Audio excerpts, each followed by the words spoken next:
Hello दोस्तों, नमस्कार। स्वागत है आपका सोनी एजुकेशन चैनल में। दोस्तों, आज हम आरबीएससी बुक क्लास 7 सामाजिक विज्ञान पढ़ेंगे, जिसमें मैंने 19 चैप्टर पहले कंप्लीट करवा दिए हैं। आज हम अध्याय 20 पढ़ेंगे, जिसमें भक्ति एवं सूफी आंदोलन से संबंधित प्रश्न देखेंगे। अगर आपने इसके पहले की वीडियो नहीं देखी है तो आप चैनल पर जाकर देख सकते हैं। प्लेलिस्ट बनी हुई है। आरबीएससी बुक पर आधारित 6 to 10th अभी कंप्लीट नहीं हुई है, लेकिन 9th तक तो कंप्लीट राजस्थान जीके तैयार हैं। अगर आप चाहें और राजस्थान जीके की तैयारी करना चाहते हैं तो आप जाकर देख सकते हैं। प्रीवियस ईयर क्वेश्चन भी अपलोड हैं चैनल पर। और अगर आप मेरे चैनल पर नए हैं तो चैनल को सब्सक्राइब कर लीजिए और ज़्यादा से ज़्यादा शेयर कीजिएगा अगर आपको कंटेंट पसंद आ रहा है तो। अगर आप ज़्यादा से ज़्यादा शेयर करेंगे तभी ज़्यादा से ज़्यादा जुड़ेंगे और जिसको भी ज़रूरत है वो सभी कंटेंट देख सकेंगे और अपनी सफलता प्राप्त कर सकेंगे। दोस्तों, मेहनत तो काफ़ी कर रही हूँ और कोशिश कर रही हूँ कि आप सभी को मेरे द्वारा बनाई हुई वीडियो पसंद आए और जितने भी क्वेश्चंस मैं बना रही हूँ वो सभी आपको पसंद भी आए और आपकी परीक्षाओं के लिए उपयोगी साबित हो। तो दोस्तों, एक ही विनती है कि ज़्यादा से ज़्यादा शेयर कीजिएगा। स्टार्ट करते हैं हम अध्याय 20 भक्ति एवं सूफी आंदोलन। पहला प्रश्न है, भक्ति शब्द की उत्पत्ति संस्कृत के किस शब्द से हुई है? तो भक्ति शब्द की उत्पत्ति संस्कृत के भज शब्द से हुई है। अगला प्रश्न, अब हम देखेंगे दक्षिण भारत में भक्ति धारा। दक्षिण भारत में भक्ति धारा के प्रश्न पर चर्चा करेंगे। भक्ति धारा की लोकप्रियता दक्षिण भारत में किस सदी के बीच देखने को मिलती है? तो 7वीं और 9वीं सदी के बीच में देखने को मिलती हैं। अगला प्रश्न है, दक्षिण भारत में भक्ति धारा का श्रेय किसे जाता है? तो दक्षिण भारत में भक्ति धारा का श्रेय घुमक्कड़ी साधुओं को जाता है। अगला प्रश्न है, दक्षिण भारत में घुमक्कड़ों में शिव भक्त किस नाम से जाने जाते थे? तो नयनार जो थे वह शिव भक्त के नाम से जाने जाते थे। कहाँ पर? दक्षिण भारत में। अगला प्रश्न है, दक्षिण भारत में विष्णु भक्तों को किस नाम से जाना जाता था? अलवार के नाम से, यानी कि जो विष्णु भक्त थे उन्हें अलवार के नाम से जाना जाता था दक्षिण भारत के अंदर। ये इस तरीके से आपको क्वेश्चन याद रखना है क्योंकि ये आ सकता है। आप बस इतना 2 शब्द भी याद रखेंगे कि विष्णु भक्त को अलवार के नाम से जाना जाता था दक्षिण भारत में और शिव भक्तों को नयनार के नाम से जाना जाता था। अगला प्रश्न है, कौन से साधु गांव-गांव जाते और देवी देवताओं की प्रशंसा में सुंदर काव्य लिखते थे? घुमक्कड़ी साधु। अगला प्रश्न, दक्षिण भारत के प्रमुख नयनार संतों के नाम लिखिए। तो नयनार संत जो दक्षिण भारत में हुए हैं, अप्पाड़, संबंदर, सुंदरार, मणिक्य सागार, ये 4 नाम हैं जो कि आपको याद रखना है। अगला प्रश्न, दक्षिण भारत के प्रमुख अलवार संतों के नाम बताइए। पेरिये अलवार की बेटी अंडाल, नम्मालवार, टोंडर, डिप्पोडी अलवार, ये सभी जो हैं ये सभी अलवार संत हैं।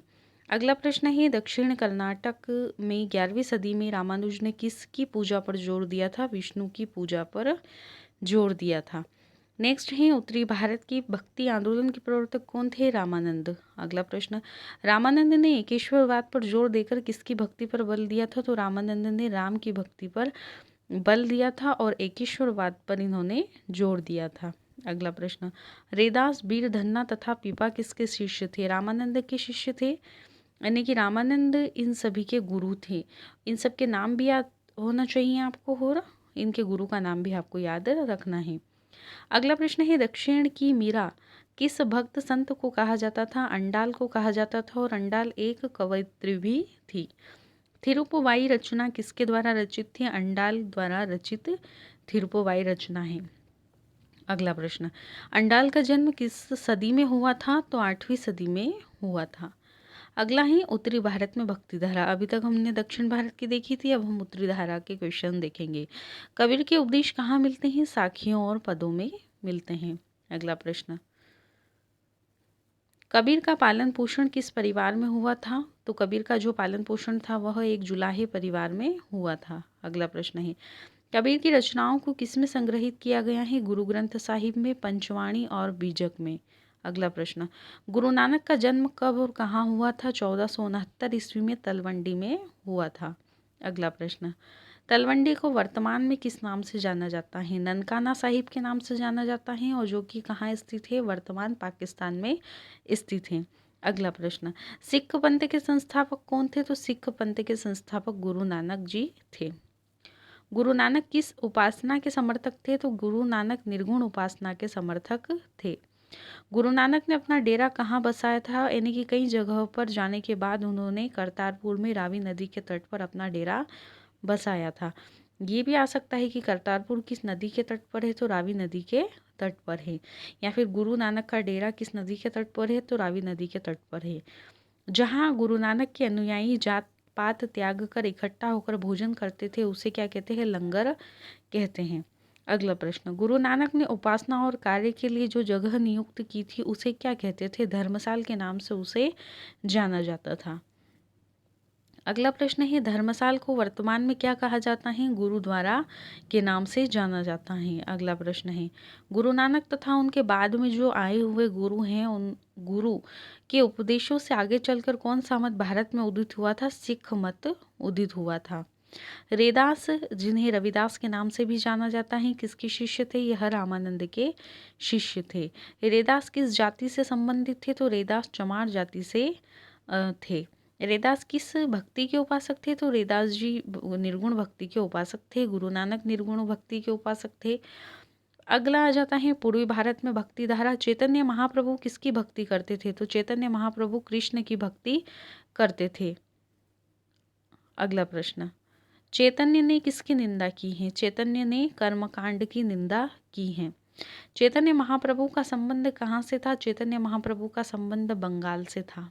अगला प्रश्न है, महाराष्ट्र में भक्ति धारा। महाराष्ट्र के प्रमुख संत ज्ञानेश्वर, नामदेव, एकनाथ, तुकाराम और समर्थ गुरु रामदास जी थे। ये सारे नाम आपको याद रखना है और ये कहाँ से हैं ये याद रखना है। पंढरपुर का नाम किस स्थानीय देवता के नाम से जुड़ा है? विट्ठल के नाम से जुड़ा है। समर्थ गुरु रामदास किसके उपासक थे? तो यह जो थे हनुमान जी के उपासक थे, लेकिन ये राम नाम का जाप करते थे। ये याद रखना है आपको कि ये राम नाम का जाप करते थे और उपासक किसके थे? हनुमान जी के उपासक थे। किस संत के बारे में मान्यता है कि वे प्रतिदिन 1200 सूर्य नमस्कार करते थे? समर्थ गुरु रामदास। या इसे भी पूछा जा सकता है कि समर्थ गुरु रामदास कितने सूर्य नमस्कार करते थे प्रतिदिन? तो 1200 सूर्य नमस्कार। अगला प्रश्न, समर्थ गुरु रामदास द्वारा रचित कौन सा ग्रंथ है जो गुरु शिष्य के संवाद के रूप में है? दास बोध जो ग्रंथ हैं वह किसके द्वारा रचित है? समर्थ गुरु रामदास के द्वारा। और किस के रूप में जाना जाता है? गुरु शिष्य के संवाद के रूप में। अगला प्रश्न, समर्थ गुरु रामदास ने स्वराज्य स्थापना के लिए कहाँ पर 1100 मठ और अखाड़े स्थापित कर जनता को तैयार किया था? कश्मीर से लेकर कन्याकुमारी तक मठ और अखाड़े स्थापित किए थे। तो समर्थ गुरु रामदास ने कितने मठ और अखाड़े स्थापित किए थे? 1100 किए थे। क्यों किए थे? स्वराज्य स्थापना के लिए। कहाँ किए थे? कश्मीर से लेकर कन्याकुमारी तक। इस तरीके से क्वेश्चन पूछा जा सकता है, तो आपको ये याद रखना है। छत्रपति शिवाजी के गुरु कौन थे? तो छत्रपति शिवाजी के गुरु समर्थ गुरु रामदास जी थे। अगला प्रश्न, चोखा मेला किस संत की मंडली में रहते थे? संत ज्ञानेश्वर की मंडली में रहते थे।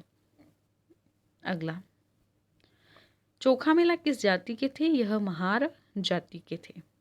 अगला प्रश्न, चोखा मेला ने किससे दीक्षा ली थी? संत नामदेव से इन्होंने दीक्षा ली थी और उनके पूरे परिवार ने भी संत नामदेव से दीक्षा ली थी। अगला प्रश्न है, चोखा मेला की पत्नी कौन थी? सोयराबाई चोखा मेला की पत्नी थी।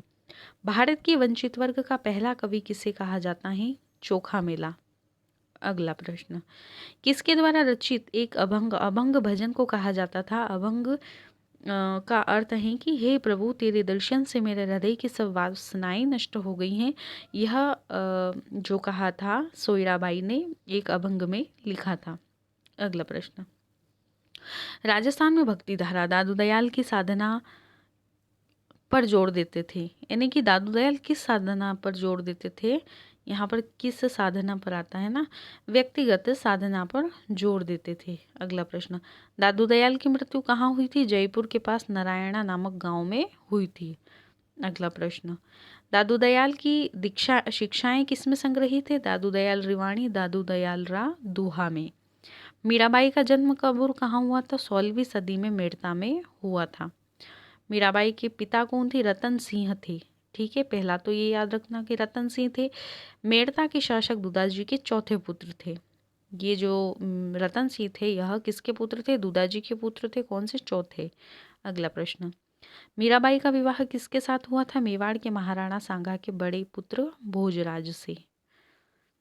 और ये मीराबाई के पति हैं, है ना। ये मीराबाई के पति थे रतन सिंह, और मीराबाई के पिता थे रतन सिंह, और मीराबाई के जो पति थे वह थे महाराणा सांगा, जो कि भोजराज के पुत्र थे। मीराबाई के पति का देहांत कब हुआ था? विवाह के 7 साल पश्चात। राम स्नेही संप्रदाय की स्थापना किसने की थी? रामचरण ने की थी। नेक्स्ट आ जाता है सूफीवाद। सूफी किसे कहा गया है? सफ यानी सफ़ेद ऊन का कपड़ा पहनने वालों को सूफी कहा गया है। अगला प्रश्न, किन संतों ने इस्लाम में एकेश्वरवाद का पालन किया है? सूफी संतों ने। सूफी सिलसिलों में प्रमुख सिलसिला कौन सा था? चिश्ती सिलसिला सूफी सिलसिलों में प्रमुख था। अगला, प्रमुख सूफी संतों के नाम बताइए। दिल्ली के हजरत निज़ामुद्दीन औलिया, पंजाब के बाबा फरीद। ये पूछा जा सकता है कि बाबा फरीद का संबंध किस स्थान से है? तो पंजाब से हैं। इस तरीके से आपको ये याद रखना है। अजमेर के ख्वाजा मोइनुद्दीन चिश्ती, दिल्ली के कुतुबुद्दीन बख्तियार काकी, शेख नूरुद्दीन, बहाउद्दीन ज़कारिया, अमीर खुसरो, गेसूदराज, ये सभी क्या हैं? सूफी संत थे। ख्वाजा मोइनुद्दीन चिश्ती भारत कब आए थे? तो 1192 ईस्वी में ख्वाजा मोइनुद्दीन चिश्ती भारत आए थे। अगला प्रश्न, भारत में सूफी मत ने चिश्ती सिलसिले की शुरुआत करने का श्रेय ख्वाजा मोइनुद्दीन चिश्ती को जाता है। अगला प्रश्न, ख्वाजा मोइनुद्दीन चिश्ती की जो प्रसिद्ध दरगाह है वो कहाँ है? अजमेर में है, और यह अजमेर शरीफ के नाम से जानी जाती हैं। ख्वाजा मोइनुद्दीन चिश्ती को इनके मुरीद या चाहने वाले इन्हें क्या कहते थे? ख्वाजा साहब या गरीब नवाज के नाम से इन्हें संबोधित करते थे। और जो ख्वाजा मोइनुद्दीन चिश्ती हैं, मुरीद मतलब शिष्य कहा जा सकता है। अगला प्रश्न, ख्वाजा मोइनुद्दीन चिश्ती के किस शिष्य ने नागौर के पास सुवल गांव में अपना केंद्र बनाकर इस्लाम का प्रचार किया था? शेख हमीदुद्दीन नागौरी ने। कहाँ किया था? नागौर के पास। किस गांव में? सुवल गांव में। अगला प्रश्न, अमीर खुसरो किसके शिष्य थे? हजरत निज़ामुद्दीन औलिया के शिष्य थे। हजरत निज़ामुद्दीन औलिया की मजार कहाँ है? दिल्ली स्थित दरगाह परिसर में है। हजरत निज़ामुद्दीन औलिया की मजार के पास ही अमीर खुसरो की मजार भी है। अगला प्रश्न, भारत में कितने सूफी संप्रदाय का महत्व रहा है? 4 का। ये याद रखना, कितने संप्रदाय का महत्व रहा है? 4 का। नाम भी याद रखना है, कादरी, चिश्ती, सुहरावर्दी और नक्शबंदी। नेक्स्ट, एकेश्वरवाद का क्या अर्थ है? केवल एक ही ईश्वर में विश्वास रखने वाला एकेश्वरवाद के नाम से जाना जाता है। ये चैप्टर कंप्लीट हो गया है। मुझे उम्मीद है कि आपको वीडियो पसंद आई होगी। वीडियो पसंद आई हो तो शेयर ज़्यादा से ज़्यादा कीजिए, और चैनल को सब्सक्राइब नहीं किया है तो कर लीजिए, और बेल आइकन को भी दबा दीजिए ताकि समय पर नोटिफिकेशन आपको मिल सके। धन्यवाद।